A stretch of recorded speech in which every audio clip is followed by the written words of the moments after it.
Hello, everyone. Good afternoon. My name is Piotr Niewiadomski. I'm the director of the master's program Sustainability Transitions at the University of Aberdeen in Scotland, a very beautiful country. And we are based in the School of Geosciences, and the program is run by the Department of Geography and Environment. But let's start with the basics. What are sustainability transitions? And why are we talking about sustainability transitions rather than a sustainability transition? Sustainability transitions can be defined as purposive changes which societies and economies need to undergo to shift from the current largely unsustainable socio-technical system to one that is based on more sustainable forms of production and consumption. Sustainability transitions are necessary to address the grand challenges of our times, to mitigate climate change and solve various environmental problems. But of course, sustainability transitions are not only environmentally orientated, they have very important economic and socio-cultural dimensions too. That's why, apart from the shift from carbon-intensive systems to less environmentally destructive arrangements based on renewable sources of energy and greener practices, sustainability transitions should also include a huge range of corresponding changes, including changes in governance systems, institutional frameworks, markets, legal regulations, policy-making procedures, consumer practices and consumption patterns, but also cultural discourses. The way we think, the way we organize our life, the way our society is organized, not only green energy technology. Energy transitions are a very important part of sustainability transitions, but it's the core part, but it's only a part. Sustainability transitions require much more than a switch to renewable sources of energy. And this program, that is a social science program, concentrates exactly on that.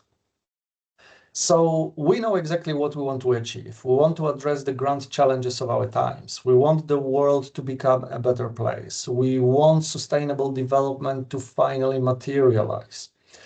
In other words, sustainability transitions as a term pretty much replaces the term sustainable development, or shall we say, is a continuation, an updated continuation of the term sustainable development. These objectives are very ambitious. We know what we want to achieve. We know what needs to be done to make the world a more sustainable place. But who's going to do this? One might say all of us should, and that's of course true. But the whole process has to be led by someone who is prepared to do this and who is prepared to take this responsibility. In the meantime, there is a shortage of leaders with appropriate skills and knowledge to take this agenda forward and help make the world more sustainable. This program is designed to address this gap and to train the future generation of innovators, thinkers, and leaders who believe in sustainability and who have the passion and ambition to deliver on the United Nations Sustainable Development Goals and become true sustainability leaders, which we need. Every sector nowadays, every industry is trying to switch to sustainability. Partly because they believe this is the right thing to do, and partly because legislation is being changed all around us, and there are new requirements for sectors and industries to take care of the environment and our climate. But many industries are in the dark. They don't know how to do this. There is little guidance how to do this. There are targets, there are ambitions, there are objectives. We talk a lot about all the good things that need to be done. But still, we know too little how to get it done and how to make these things materialize. And this is exactly what this program addresses. This program will train people to take this agenda forward and to make sustainability happen as opposed to only talking about it. So who can apply? If you are interested in sustainability, if you really want to make the world a more sustainable place, a better place, a cleaner place, a safer place for everyone in social and economic terms, this is the right place for you, of course. This is the most important thing. You need to want to make it happen. But apart from that, we would like you to have a clear understanding of the degree and its principles, its underlying principles.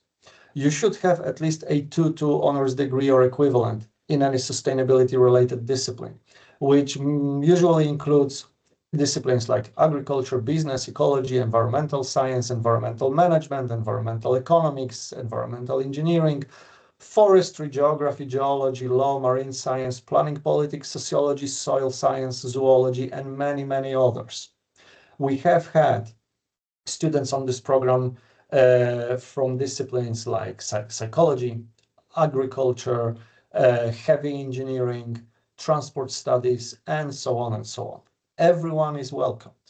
If you do not represent any of the listed disciplines, in your application you will need to demonstrate interest, aptitude, and experience in a field relevant to the application of environmental studies and management. So a good personal statement should suffice. This program is also appropriate for those of you who are looking for a career change. It's not only for graduates, it's also for existing professionals who may have a long and successful career in various industries and who think that, okay, it's time to learn something about sustainability to help make my own industry better, to something that complements my role and that allows me to help my industry become more sustainable. So if you wish to gain sustainability-oriented skills and knowledge to help you in your current professional role, you are also more than welcome to join us here on Sustainability Transitions at the University of Aberdeen. Let's talk about the key features of the program. Why this program is considered unique. The program offers a lot of unique elements which are not replicated by other programs that also claim to address sustainability. To start with, we offer a healthy balance of theory and practice, a mixture of classes and field visits. And classes are taught not only by academics, and they are not only theoretical. They are also taught by plenty of guest lecturers representing government and industry, who are professionals and who try to implement various sustainability initiatives. We cover a wide array of topics and case studies, and we draw them from different sectors. We have experts in energy, water management, tourism, transport, fishing, aquaculture, agriculture, land management, and many others. But we also draw examples and topics from different parts of the world, both more and less developed countries. I very often get a question from overseas students: to what extent is this program tailored to the needs of students from developing countries? It is a very simple answer. Scotland is an unquestionable leader in sustainability. It's one of the best places to study sustainability.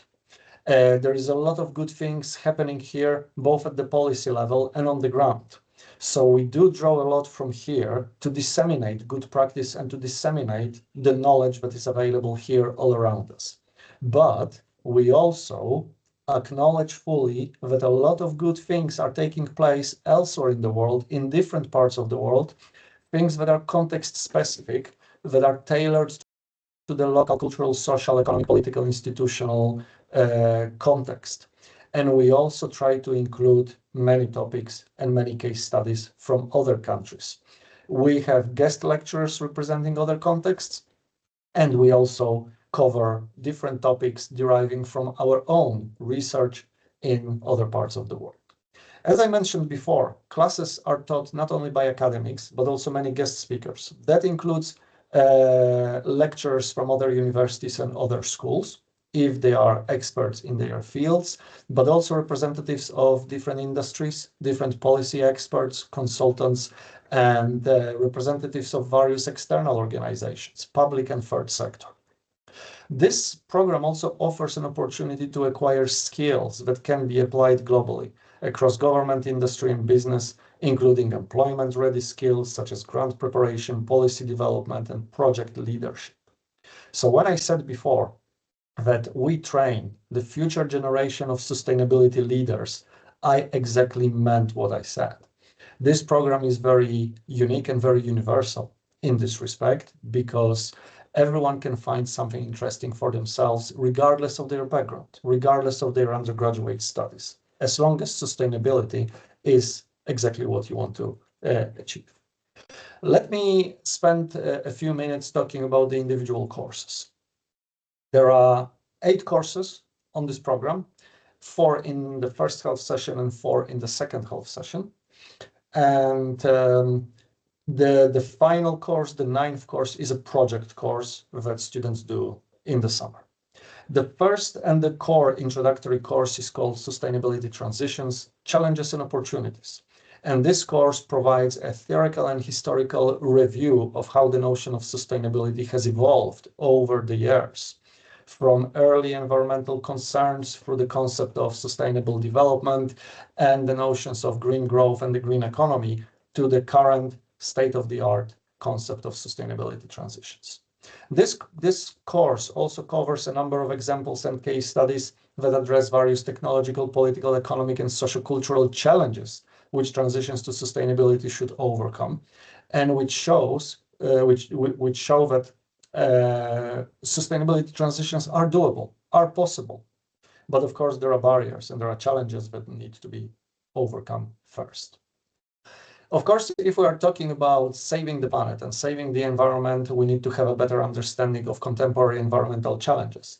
And this is exactly what the second course is covering. Contemporary environmental challenges addresses environmental issues at various temporal and spatial scales, and it focuses on key drivers of environmental challenges and how these drivers can be mitigated or stopped if they lead to negative environmental impacts. The third course is dedicated solely to what I said before is the core of sustainability transitions, energy transition. This is a new course. It replaces the old energy transition course because we have managed to redesign this course in a very, very innovative way. This course is taught by academics, half of it, and an external company, Total Energies, one of the energy companies who is very successful in pursuing renewables. Total Energies, whom we have a special contract with, have a group of professors associated with them, and these professors teach half of this course for us, which gives our students a unique exposure to the same material presented by academics and business people. This course offers an introduction and overview of energy transition as a grand challenge and a core of sustainability transitions. And it touches on some of the most obvious things, such as different sources of renewable energy, but it also addresses some of the contested associated topics, such as nuclear energy, and what role nuclear energy has a chance to play in the desired energy transition, if any. The fourth course in the first semester, and by first semester I mean the autumn semester, is called Critical Climate Politics and Security. To know exactly how to address climate change, we need to have a critical and deeper understanding of climate change and the politics surrounding climate change. This course is delivered by the School of Social Science, and it covers different theoretical perspectives on climate change as a political space. It touches on climate policy, climate justice, and various community-based initiatives how to address climate-related problems. In the second semester, we continue with a healthy balance of theory and practice. The most theoretical course is called Governance and Political Economy of Sustainability, where we talk about different theories of governance in the context of sustainable development. We address the political and economic tensions between different institutions, different sectors, different industries, different levels of administrations and sectors of economy at different scales, ranging from international to local, drawing from different examples, of course. One of the most unique courses on this program is called Partnerships for Sustainability.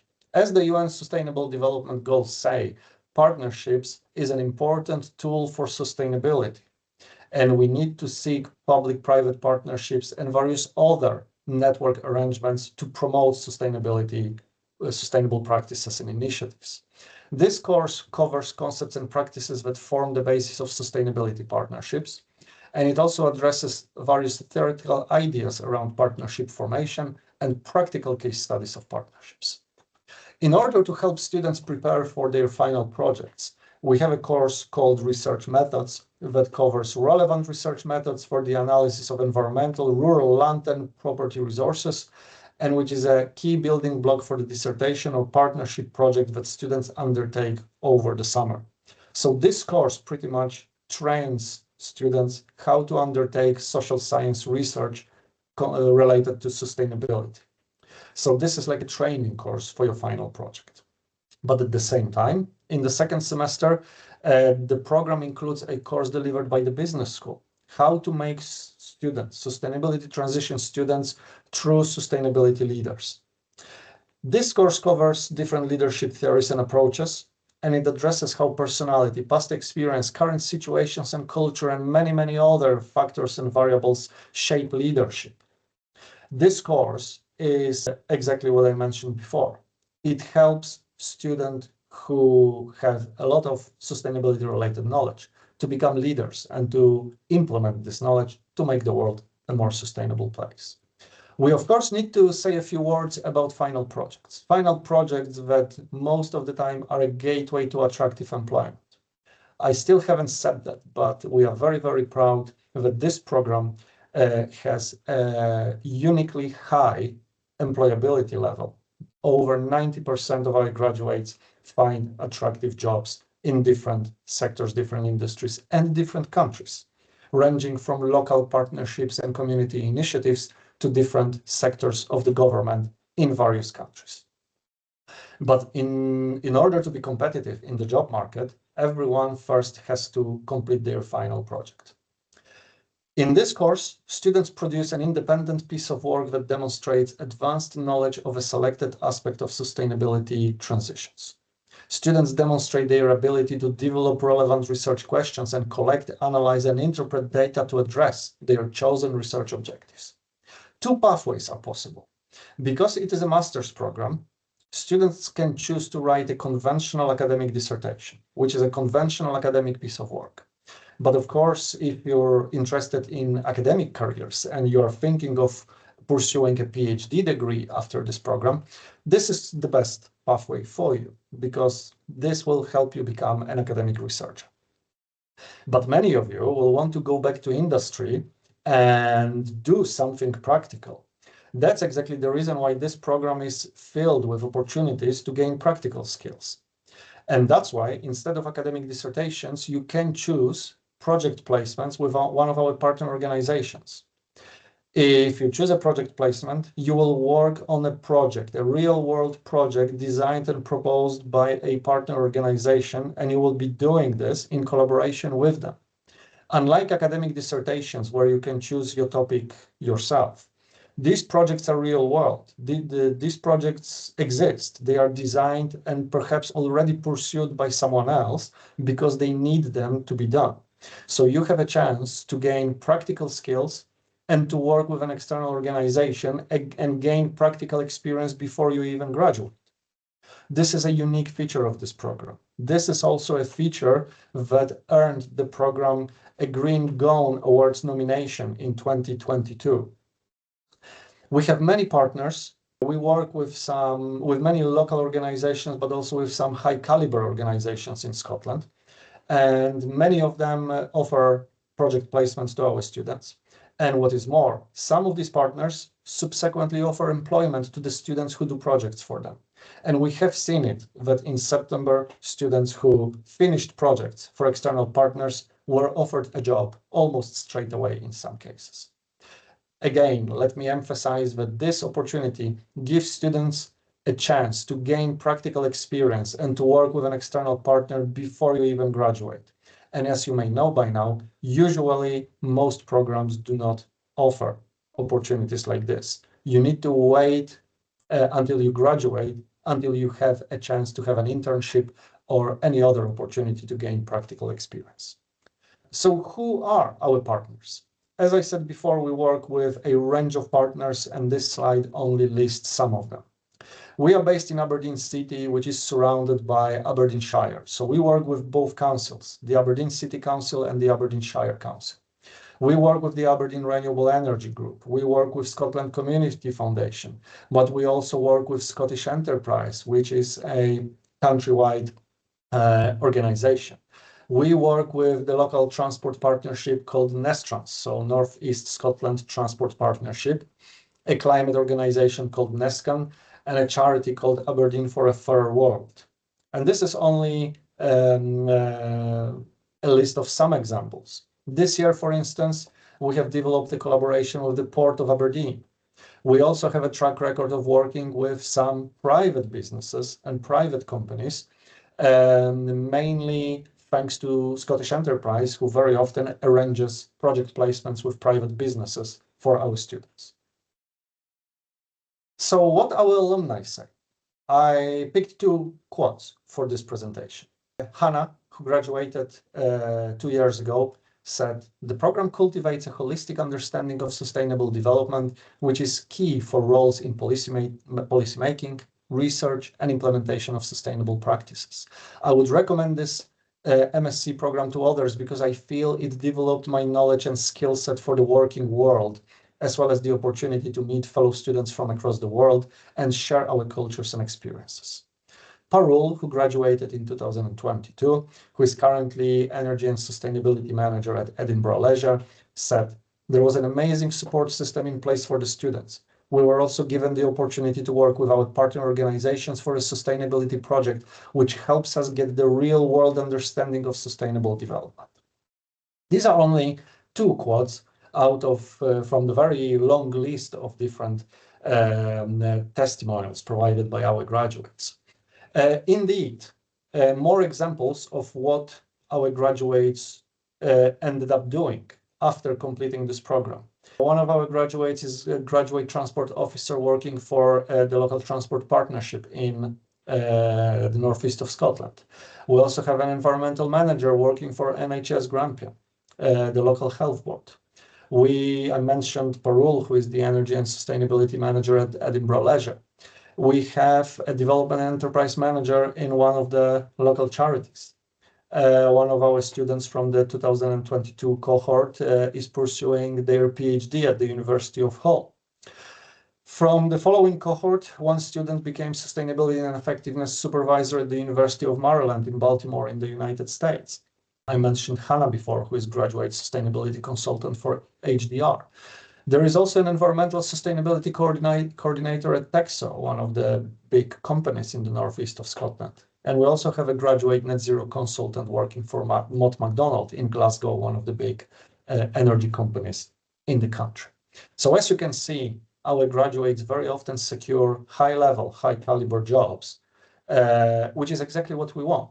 We want our students to be prepared to take this responsibility, to leave the university after graduating and do something on the ground and promote sustainability, and as I said before, to take the agenda forward. I'll stop here, but of course, if you want to know more, you can watch this video. A link to this video should be also available on the official website of the program.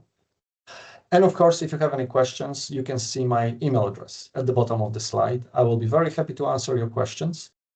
Right. I can see there are already a few questions. So let me start with the earliest one. With Aberdeen historically an oil and gas city, it would be great to see how companies are adapting to more sustainable alternatives. Other opportunities to speak with or visit companies working on this, aside from the course delivered in the first semester.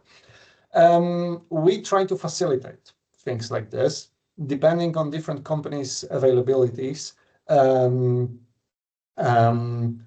We cannot make them fixed elements of the program, but there are plenty of seminars, webinars, conferences organized in the city where different companies participate, deliver presentations, and are prepared to interact with participants, including students.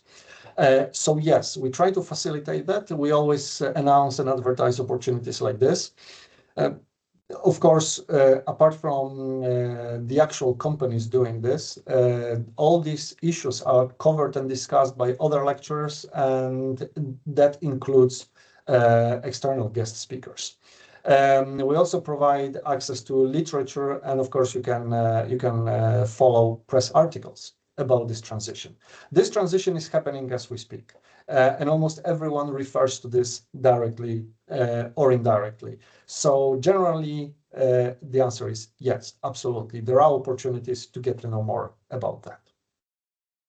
The next question, for the final project option, if we have experience in a certain area, like non-profits, are we able to choose to work with an organization in a different area, such as government or energy companies? I'd like to have a chance to do a project with another industry if possible.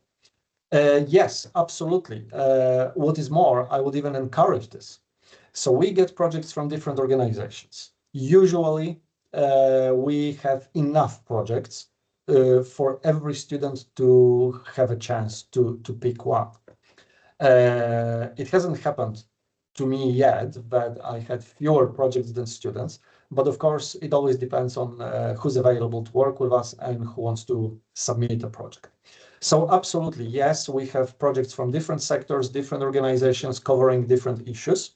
And there are always chances for everyone to do something new, not necessarily something related to their disciplinary background or professional background.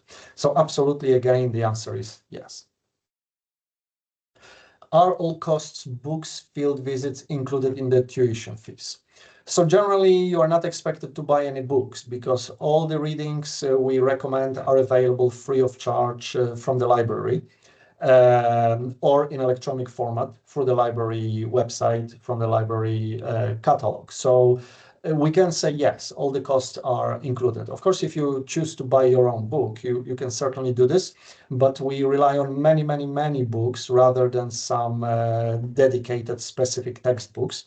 So I probably wouldn't recommend buying one or two books because we encourage everyone to read widely. Field visits, we do not have residential field visits that are normally associated with costs. We prefer half a day or 1 day field visits to maximize the number of visits. And these are usually not associated with any costs because most of them are in Aberdeen. You can walk there or you can take public transport. So there are no extra costs like this, of course. So we can say that from what is listed in the question, all these costs are included in the tuition fees. Okay, more questions. If we've been accepted to start in September but can't begin then, are we able to move our start date to January? Yes, absolutely you can. Many students do this. How quickly the British government grants visas to overseas students is out of our hands. We do not have any control over this. And it does happen that we accept students for September, but for instance, their visa application takes longer. They are more than welcome to move their start date to January. January start with second semester courses. They do their final projects in the summer, and after the summer, they come back to do first semester courses. Projects are designed in a way that students who start in January are not disadvantaged in any way. So I wouldn't worry about that at all. The research methods course, so the training for final projects, takes place in the second semester. So absolutely, if there are any other reasons than visas, I mentioned visas because this is the most common reason why students have to defer. But there might be other reasons. No matter what the reasons are, if you can't make it in September, we will welcome you in January as much. Next question. If we're interested in the program but don't have a degree in the areas you mentioned at the beginning, is there anything you would recommend we study ahead of time so we aren't behind? Or do the theory courses cover what we need to know? I wouldn't recommend studying anything upfront. This program is designed for students representing different backgrounds.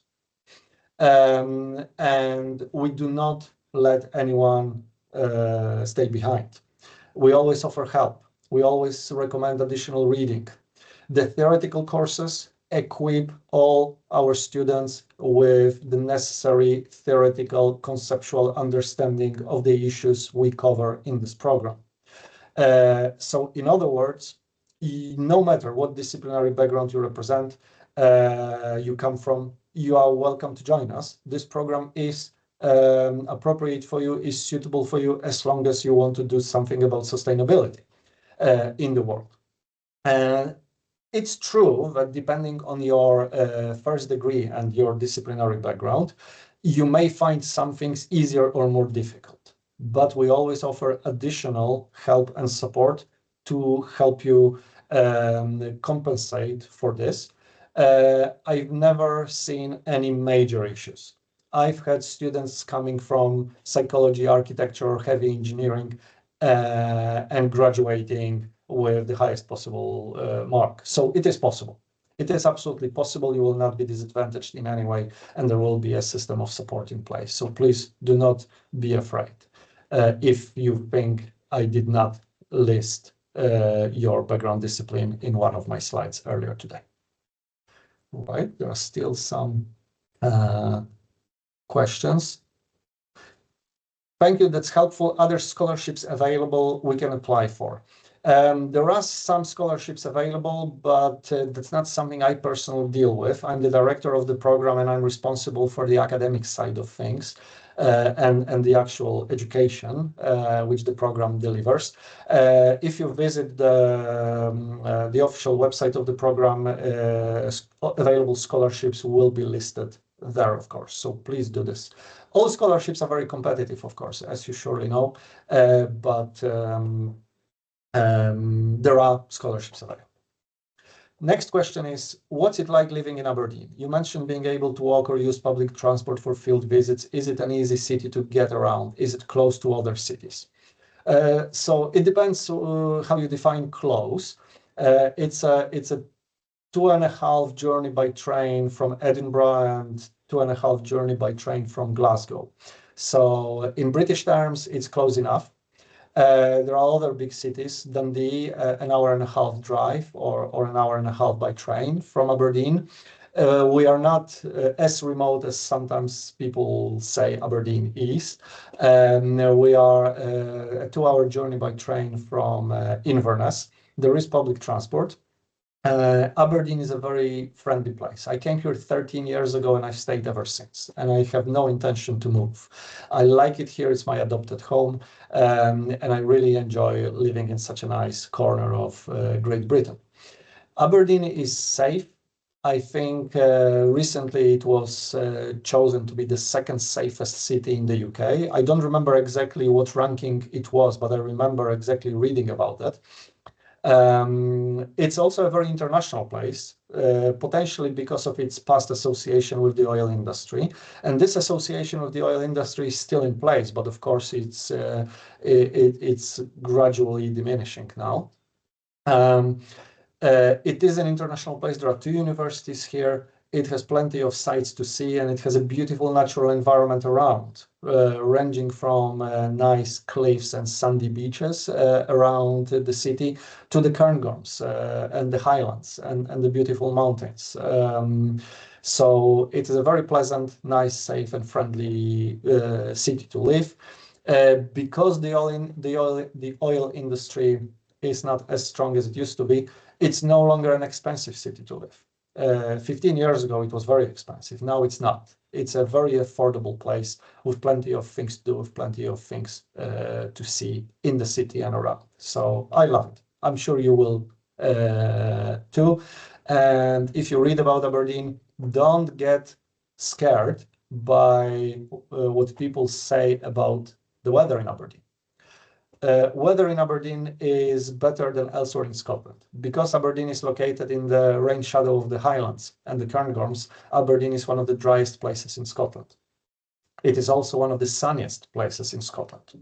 It can be cold-ish, but I've never heard any students from overseas, from other climates, complaining that it's too cold for them. So even the weather can be friendly or friendlier than elsewhere in Scotland. So yes, generally it's a very lovely place to be. I think we have more questions. Yes, one more. Could you please tell me how this program is connected with tourism? What are the ongoing work related to tourism? I would like to know. Thank you. So it's music to my ears, this question, because tourism is my own expertise.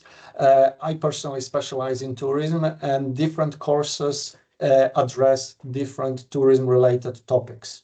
So tourism is definitely one of the sectors that we address.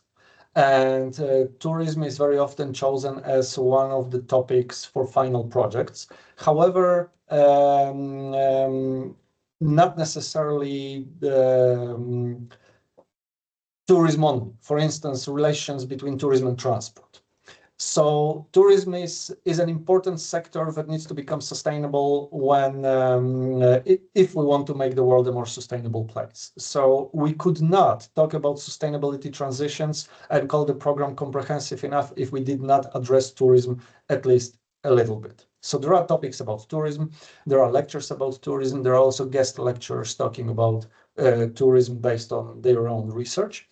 And if you're interested in tourism, I can recommend the special issue of Tourism Geographies, which is one of the most famous tourism-related academic journals, which is dedicated to sustainability transitions in tourism, the special issue, I mean, and I co-edited that issue with a colleague of mine.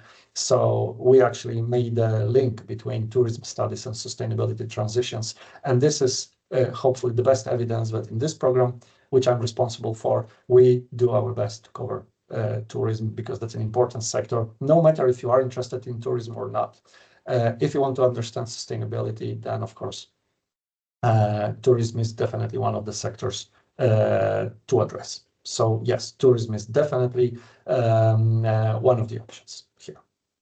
I'm not very sure if there are any more questions. No, I don't think there are any more questions, but if you do have more questions, please write them for me. We still have around 10 minutes to address them.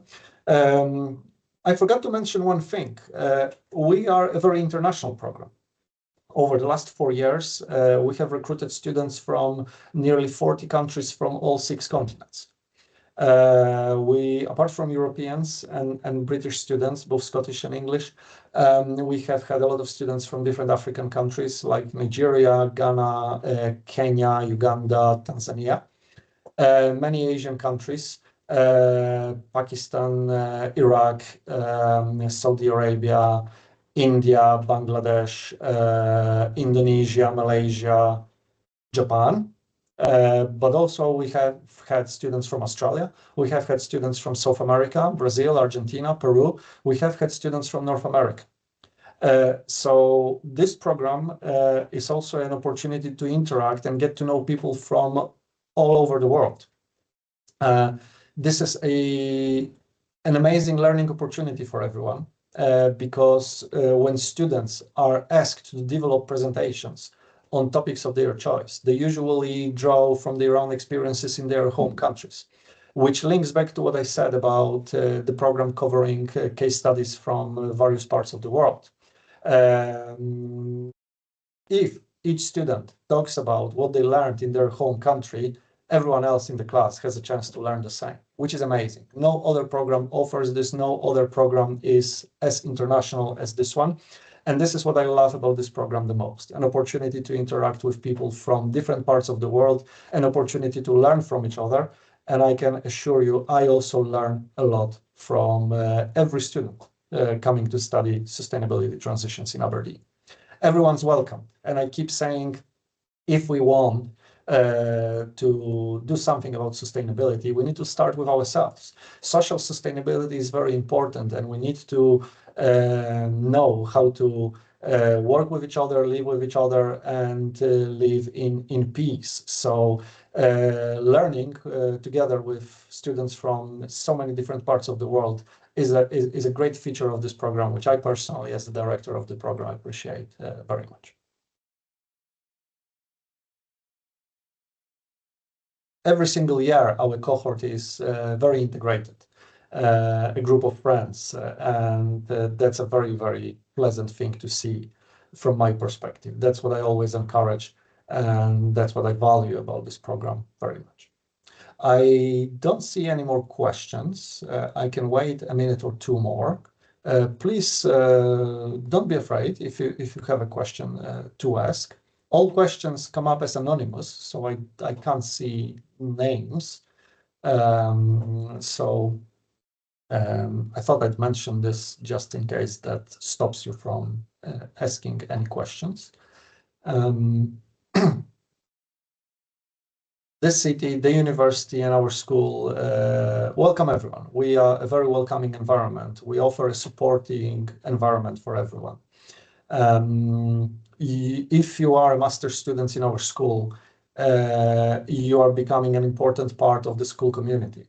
We really want you to do well. We support you and we want you to graduate with a good mark and be competitive in the job market. So we do our best. We improve the program every year based on the feedback we get from students from previous cohorts. We also work with plenty of organizations who advise us what this program should be and what this program should offer to produce competitive graduates who can compete for the highest caliber jobs. This is exactly what we do. We really care. And you can imagine that so far we've been very proud to see our graduates being successful. Many students go back to their home countries and secure high-level jobs in ministries of environment, for instance, or different other sectors of the government. There are students who go to industry and work for private companies, trying to help them become more sustainable. There are students who work for local governments and other public or third sector organizations. It depends on what you want to do. It depends on what interests you the most. This program gives you flexibility and gives you a choice, as long as you want to do something about sustainability. I can see that there are no more questions, so perhaps it is a good moment to finish this webinar. Thank you again for joining me, and many thanks to my marketing colleagues who have prepared this event and who have created this opportunity for me to tell you more about this program. I truly hope I will see you all here in September or in January. You're always welcomed. And if you have any more questions, you know where to find us. Please feel free to email us and ask questions. Good luck with your applications, and see you in Aberdeen. Thank you.